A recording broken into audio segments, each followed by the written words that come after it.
Oh, hello, my charm. It's so good to see you. I'm very sorry I haven't been able to see you much lately. Being the emperor of the largest elven empire in the world means there's always a dozen things that need my attention at any one time. I hope you understand. Oh no, not at all. I'm happy that you stopped by the throne room.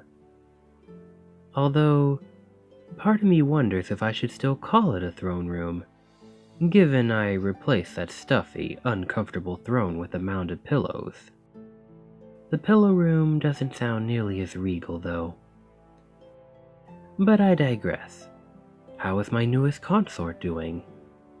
I do hope that life in the Imperial Palace is proving agreeable.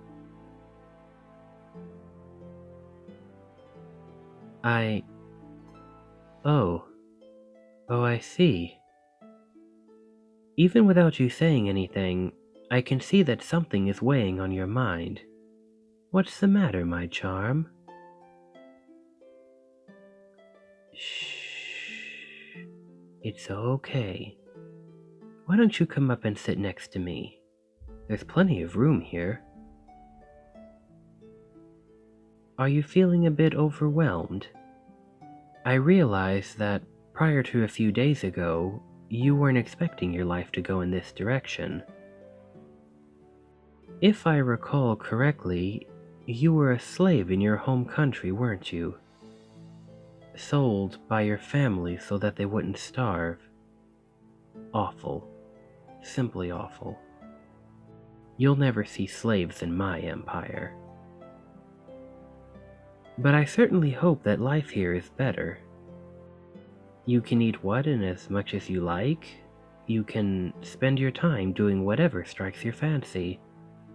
And you don't need to worry about anyone giving you orders ever again. In my empire, the only person who outranks you is me.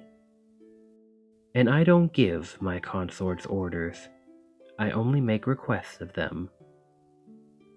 As my consort, you are essentially married. The only difference between you and a spouse in my eyes is that you aren't eligible to take the throne. Oh? Well, good. I'm glad you do appreciate your accommodations. So then, what is it that troubles you?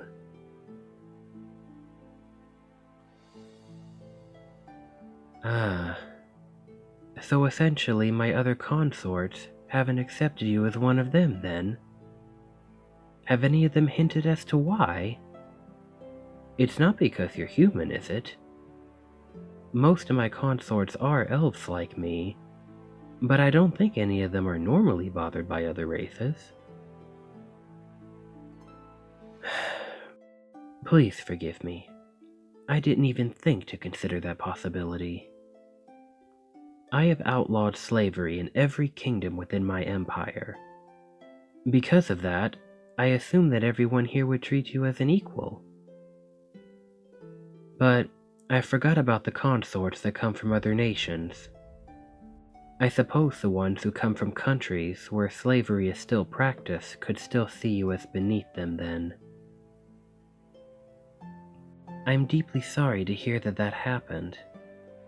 I will see to it that they are reprimanded. I won't allow such behavior among any of my consorts.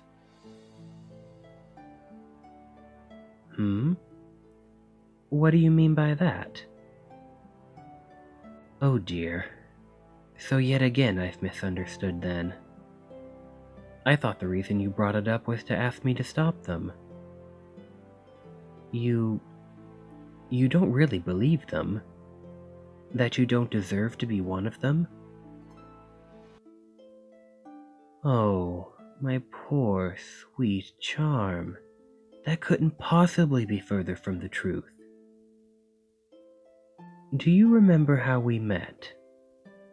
You arrived here at the Imperial Palace merely as the slave of the diplomat who was originally supposed to become my next consort. To everybody else, you weren't even worth noticing. But you caught my eye from the moment you entered the room. You just have such bright, attentive eyes. I would have expected someone who had lived the kind of life you did would appear more hopeless. But no, you met my gaze when you entered. That impressed me. And then, of course, there was the fact that you were responsible for massively improving negotiations in my favor. Of course, you remember that the whole reason I was taking a new consort was to seal an agreement with your country. It's always been tradition to take someone from a newly allied nation into my home as a way of ensuring their perspective is heard.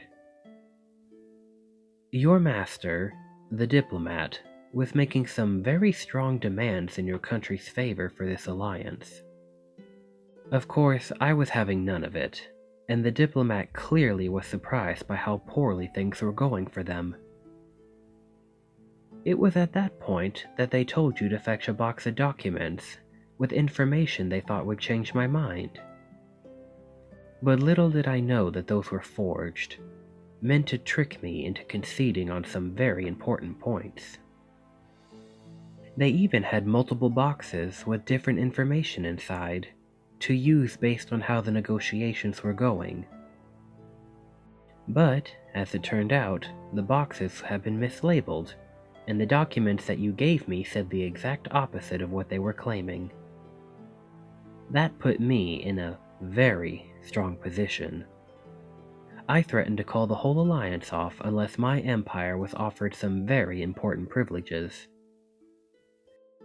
And of course, I decided I wouldn't take that diplomat as a consort, and requested you instead. I claimed it was because you were a lucky charm. But while I think that charm is an adorable and fitting nickname for you, I know better.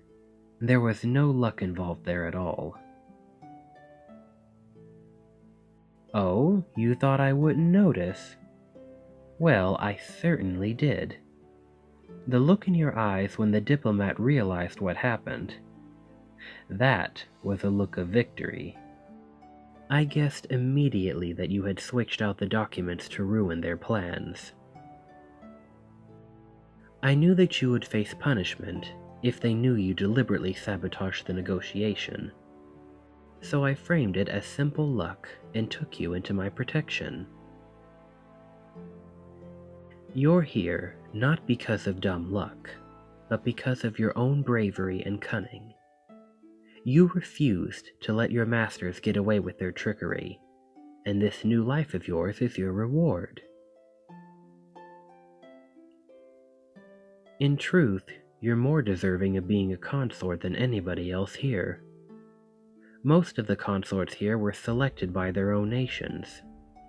While I do accept and care for them, you alone were chosen by me directly. Why don't you rest your head on my lap? I'd like to stroke your hair while we continue talking, if that's all right with you. Thank you, Charm. I don't want you to ever forget that. I chose you. The opinions of the other consorts doesn't matter here. I'm the one who decides if someone belongs in my palace, and you most certainly do. You absolutely earned your place here. Of course, I don't want you to think that this is all out of your hands. I gave you a choice to become my consort, and that will continue to be an open choice. Nobody is forcing anything on you. If you decide to leave, I suppose it would be unfair for your other option to be getting sent back to your nation where you're considered a slave. I suppose I'd just make you a citizen of the Empire, a former consort who would have lots of good options for employment here. But I do hope it never comes to that. I plan to do everything in my considerable power to keep you safe and comfortable. Now, you really need to stop thinking like that. You're not in my debt, because this is an equal exchange. You get taken care of, and I get your company every so often. I value those to be equivalent, so you don't need to make anything up to me. Hopefully, in the future, I can find the time for us to spend a proper day together. I realize that since we've only met recently, there's currently a bit of emotional distance between us, even if we're legally bonded to one another. With time, I hope that we can truly become friends, and after that, lovers. And there's no rush or obligation there. I just want you to understand what my intentions are. For now, just please try to keep in mind that I'm someone that you can be open with. You don't need to hide your problems from me. I genuinely, truly want you to be as comfortable here as possible. You're not a burden. I'm going to gather together the other consorts later tonight and have a talk about treating each other with respect. If they continue to be a problem, please do let me know about it. Now, I'm afraid we'll need to part for now. I have a diplomatic meeting that can't wait any longer, but rest assured that we'll see each other again soon. Oh, before you go, perhaps I could convince you to allow me a kiss on your cheek?